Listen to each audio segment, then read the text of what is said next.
उरण शहरात उन्हाळा सुरू होण्यापूर्वीच भीषण पाणी टंचाईचा सामना रहिवाशांना करावा लागत आहे। दर मंगळवारी शहरातील पाणी पुरवठा हा बंद असतोय। तसेच 15 जानेवारी पासून दर मंगळवारी आणि शुक्रवारी उरण शहराला पाणी पुरवठा बंद केला आहे।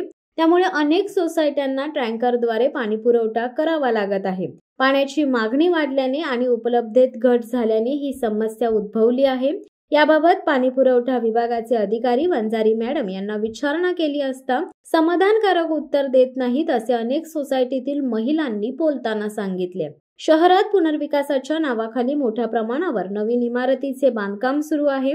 त्यानंतरच पाणी पुरवठा अनियमित झाल्याचे दिसून येत आहे। शहरात पाणी टंचाईवर तोडगा काढण्यासाठी काही ठिकाणी खोदकाम करण्यात आले आहे। मात्र 1 महिन्यापासून खड्डे उघडे पडून आहेत। बाजारपेठेंसारख्या गर्दीच्या भागात मोठ्या खड्ड्यांभोवती कोणतीही सुरक्षा व्यवस्था नाहीये। या खड्ड्यांमध्ये पडून एखादी दुर्घटना घडल्यास जबाबदार कोण घेणार? प्रशासनावर गुन्हा दाखल करावा अशी नागरिकांची मागणी आहे। रहिवाशांच्या जीवाशी खेळणाऱ्या या भोंगळ कारभारामुळे नागरिक आता त्रस्त झालेत। नगरपालिकेने त्वरित ठोस उपाययोजना करावी, अन्यथा नागरिकांना तीव्र आंदोलनाचा इशारा द्यावा लागेल अशी भावना व्यक्त होत आहे।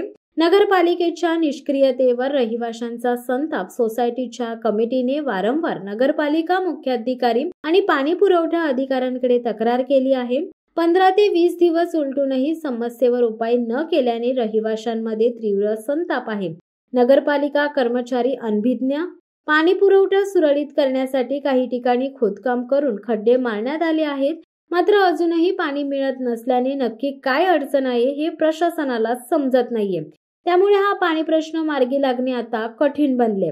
उरण नगरपालिका प्रशासनाने मालमत्ता कर न भरल्यास पाणी पुरवठा खंडित करण्याचा इशारा दिलाय। मात्र कर वेळेवर भरूनही जर नागरिकांना पाणी टंचाईचा सामना करावा लागत असेल तर त्याची भरपाई नगरपालिका कशी करणार असा प्रश्न उपस्थित होत आहे। शिवसत्ता टाइम्ससाठी प्रवीण पाटील, उरण। दे धडक बेधडक वृत्त देणाऱ्या आपल्या शिवसत्ता टाइम्स न्यूज चॅनलला लाल बटन दाबून सबस्क्राईब करा आणि बेल आयकॉनला क्लिक करायला विसरू नका।